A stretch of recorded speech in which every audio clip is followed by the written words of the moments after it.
सभी छात्रों को मेरा नमस्कार। मैं दामोदर शर्मा एक बार पुनः आपके समक्ष हाजिर हूँ एक नए बिंदु के साथ। देखिए बच्चों, आज जिस बिंदु पर हम चर्चा करेंगे वह हिंदी व्याकरण की दृष्टि से काफी महत्वपूर्ण है और सभी कक्षाओं में बिंदु के रूप में तो वह आता ही है, अन्य जो बिंदु रहते हैं व्याकरण में उसके अंतर्गत भी उसको पूछ लिया जाता है या उसका बहुत महत्व होता है, तो इसलिए उस बिंदु को समझना हमारे लिए बहुत आवश्यक है। तो वह बिंदु है यण संधि, उसका नाम है यण संधि। तो यण संधि के अंतर्गत हम क्या क्या उदाहरण है, क्या क्या परिभाषा है, क्या किस प्रकार उसके उदाहरण आते हैं, वो सारी समस्या का समाधान तो अभी कर ही रहे।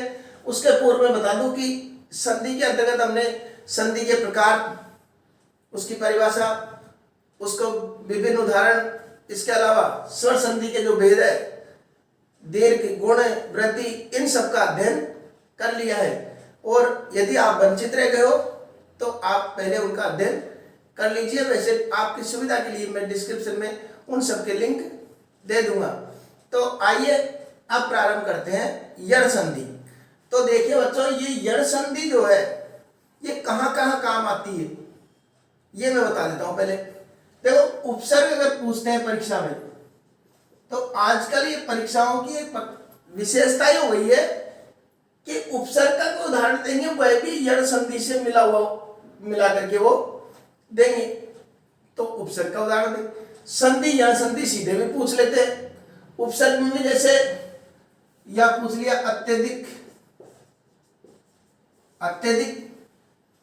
अब सीधे एक दृष्टि से तो वो दिखाई नहीं दे रहा है कि कौन सा प्रत्यय उपसर्ग है, लेकिन जब हम इसका संधि विच्छेद करते हैं तो अपने आप पता लग जाता है कि इसमें अति उपसर्ग है।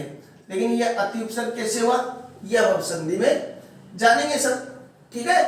अब इसके अलावा और कहाँ पूछते हैं और कहाँ आवश्यकता पड़ती है इसकी, वह आवश्यकता पड़ती है कभी हम शब्द शुद्धि पढ़े तो शब्द शुद्धि में भी यण संधि का बहुत महत्व रहता है। कई बार उस यण संधि के माध्यम से भी शब्दों को हम शुद्ध कर सकते हैं। तो आखिर ये यण संधि होती क्या है, आइए इसके बारे में विस्तार से चर्चा करते हैं।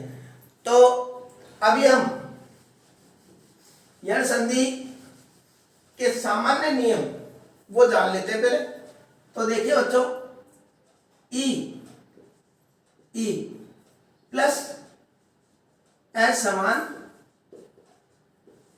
स्वर, अगर ई और ई के बाद कोई असमान स्वर आए तो क्या करना है, ई का ये हो जाएगा, क्या हो जाएगा, ई बराबर ई का ये कर देंगे हम। यहां पर मैंने अलग से लिखा है ई का ये। ई का ये का तात्पर्य है कि ई के स्थान पर ही ये होना है।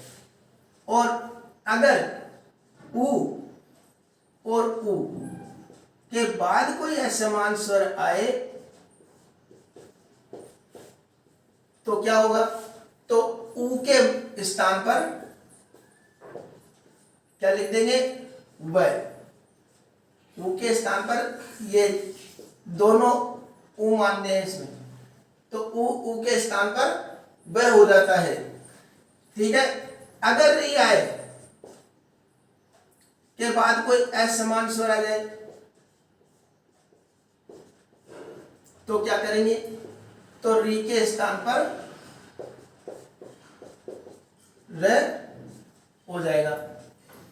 अब एक जो नियम है कि ली के बाद कोई असमान स्वर आए तो ली के स्थान पर ल हो जाता है। लेकिन ये जो बात है ले के स्थान पर ल हो जाता है, ये संस्कृत में मान्य, अपने हिंदी में इनके उदाहरण नहीं मिलते हैं, यहां तक कि अपने उदाहरण बढ़ते हैं। अब उन जो तीन संधियां हमने पढ़ी थी, कौन कौन सी, दीर्घ, गुण और वृद्धि, उनमें और इसमें क्या अंतर है। देखो, उसमें इसमें अंतर यह है कि जैसे हमने अन्य संधियों में पढ़ा था, अ के बाद में ई आ गया तो क्या बन गया, गुण संधि के हिसाब से ए। तो ए बनाते समय हमने इन दोनों को ही हटा दिया और दोनों के स्थान पर हमने कर दिया ए। ठीक है। और इस संधि में क्या अंतर है, अगर ई के बाद में ए आ रहा है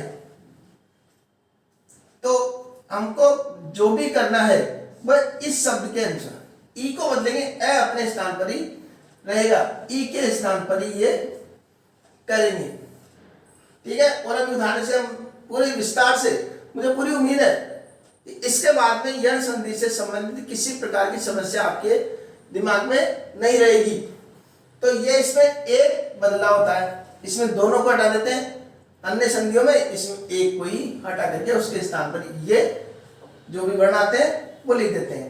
अब लक्षण या परिभाषा कोई पूछे तो क्या लिखेंगे कि जब ई ई उ उ री के बाद कोई असमान स्वर आए तो क्रम से ये व र और ल हो जाता है। ये इस प्रकार की संधि होती है। यण, संस्कृत में यण किसको कहते हैं पता है? संस्कृत में यण कहते हैं ये र ल व, इसको यण कहते हैं और इसलिए संधि का नाम भी यण संधि रखा गया। अब देखिए उदाहरणों से समझते हैं इसको। अब मान लो अति प्लस अधिक आया, अति प्लस अधिक, इसका संधि विच्छेद करना है अपन को।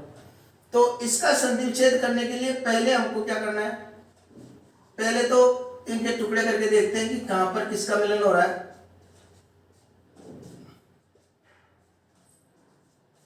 किसका मिलन हो रहा है?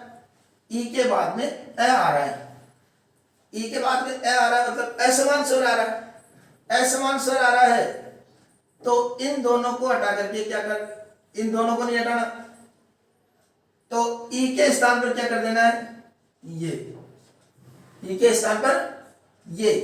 अब ई के स्थान पर ये, बाकी शेष वैसे की वैसे ही रह जाएगा। तो क्या बना, जैसे ए त और ई के स्थान पर अपन ने क्या कर दिया ये, और ए दी क। अभी अब मैंने कुछ नहीं किया, इनको जैसे हुआ बस ई के स्थान पर ये किया है और बाकी ऐसे जैसे उतार दिया।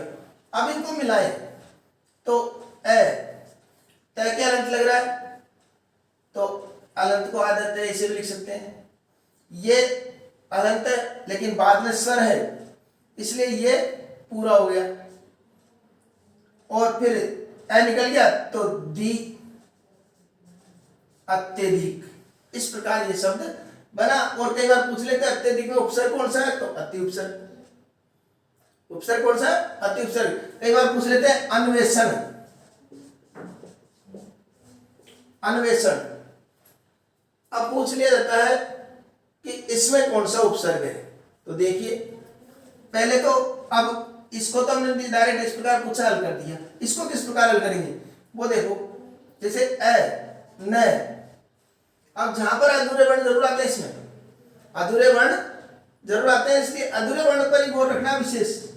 ए न व ए से और न, ये तो हो गया इसका पूरा विग्रह।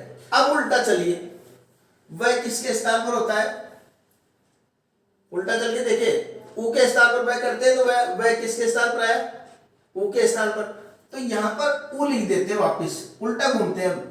अब रथ वापिस ले लेते हैं, ऊ आ गया, फिर ए से कैसे उतार दिया।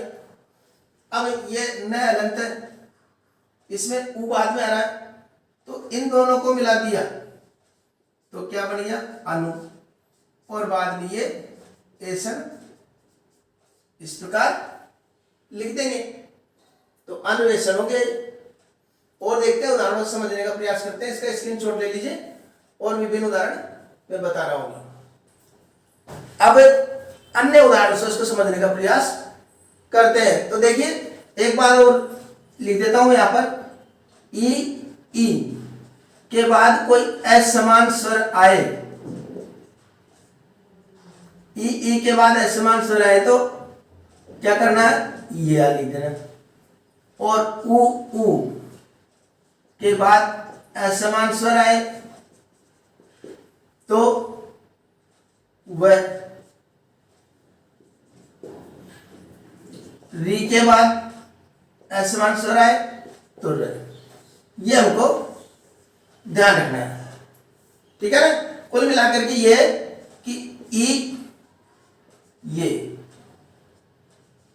उ व, री र, ये करना है हमको, ठीक है।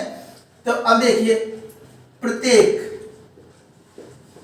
इस तरीके का कोई शब्द आ गया। अब प्रत्येक शब्द जो आया, इस प्रत्येक शब्द में क्या विशेषता रही वो देखिए। पहले तो मान लो ऐसे शब्द कोई आ रहा था परीक्षा में और हमारे समझ में नहीं बैठ रहा कि क्या संधि विच्छेद करूं मैं इसका, ये तो मेरी समझ से बाहर है। तो वो क्या शब्द को देखने पर लगेगा ऐसा कि समझ से बाहर है, लेकिन आप हल करने बैठ गए अगर, तो सबसे पहले इसके टुकड़े कर दीजिए जितने हो सकते हैं। प्र, त, ये और क, ये इसके हमने टुकड़े कर दिए, ठीक है। अब ये जो ही टुकड़े हुए आपको ये वर्ण अपने आप दी जाएगा ये, और संधि टुकड़े अधूरे वर्ण वाले हैं तो संधि का भी सब हो जाता है कि ये यण संधि है। तो यहां पर ये दिखते ही अब हमको इस गाड़ी को इधर घुमाना है वापस। अगर टुकड़े करने पर ई दिख रहा है तो इधर लेके आना, ए दिख रहा है तो उधर ले जाना। तो यहां पर ए दिख गया तो इस ए को क्या करना है, किसे बदलना है, ई में, और एक। अब प्रति तय में इन जुड़ गया तो क्या बन गया, प्रति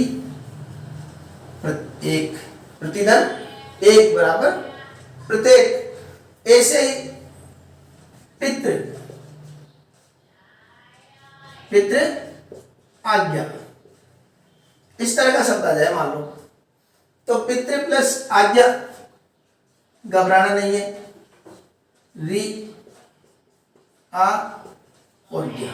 री के बाद में असमान स्वर आ गया तो क्या करना है, री के स्थान पर क्या कर देना है, बताओ इसको। री के बाद में क्या करना है, रे, री के स्थान पर रे, और आ ऐसे कैसे लिख देना है, कर दिया।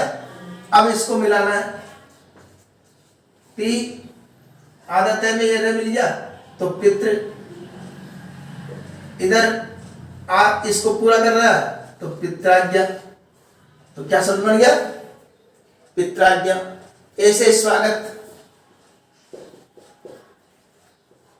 स्वागत कर देंगे टुकड़े ऐसे कैसे, सु। अब सु डायरेक्ट करें उसके पहले बता दूं किस प्रकार से है, कि से आलंत वाला, ठीक है।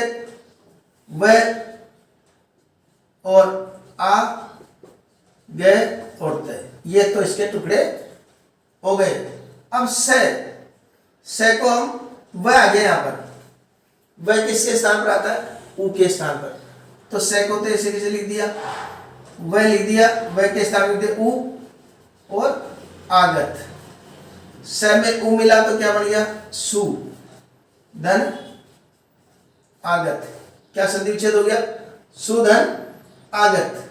तो यह संधि बहुत ही महत्वपूर्ण है, हर बिंदु में काम आती है, चाहे वो शब्द शुद्धि की हो या उपसर्ग के संदर्भ में प्रश्न पूछे जाते हो, सब में ये यण संधि का बहुत महत्व है। और मैं कहूंगा कि अगर यण संधि हमको याद है तो लगभग हर कक्षा में, हर विषय में 2-4 नंबर का फायदा तो हमको ऐसे ही मिल जाएगा।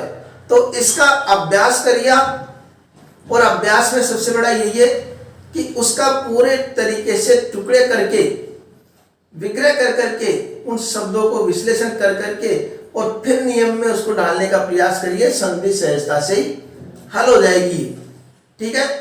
आशा करता हूं आपके संधि भली प्रकार से समझ में आ गई होगी। इसी प्रकार के अन्य बिंदुओं के साथ आपसे पुनः मुलाकात होगी, तब तक के लिए धन्यवाद।